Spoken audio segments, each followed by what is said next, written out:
ที่จังหวัดนครพนมว่าที่พันตรีอดิศักดิ์หน่อยสุวรรณผู้ว่าราชการจังหวัดนครพนมก็ได้เป็นประธานการประชุม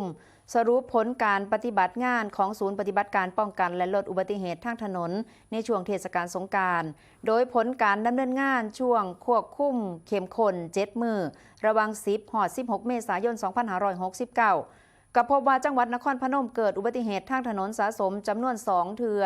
มีผู้บาดเจ็บที่เป็นการแอดมิดจำนวน2 รายและก็บ่มีผู้เสียชีวิตโดยอุบัติเหตุทั้ง2 เทื่อนะคะก็เกิดขึ้นในพื้นที่ของอำเภอเมืองนครพนมทั้งนี้ทางจังหวัดเองได้มีการ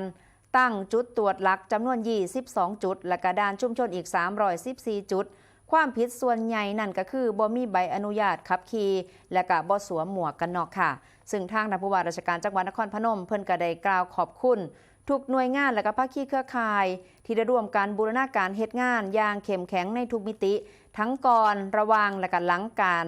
เปิดศูนย์และก็ปิดศูนย์ส่งผลให้การดำเนินงานเป็นไปอย่างมีประสิทธิภาพและก็สามารถลดความสูญเสียจากอุบัติเหตุทางถนนซึ่งมีการมอบหมายให้ทางสำนักงานป้องกันและบรรเทาสาธารณภัยจังหวัดนครพนมรวบรวมข้อมูลอุบัติเหตุที่มีผู้บาดเจ็บในทุกกรณีเพื่อนำไปวิเคราะห์หาปัจจัยเสี่ยงและก็ความเชื่อมโยงของการเกิดอุบัติเหตุอันจะนำไปสู่การกำหนดมาตรการป้องกันและก็แก้ไขปัญหาในพื้นที่เสี่ยงได้อย่างตรงจุดและก็มีประสิทธิภาพหลายยิ่งขึ้นในอนาคตค่ะ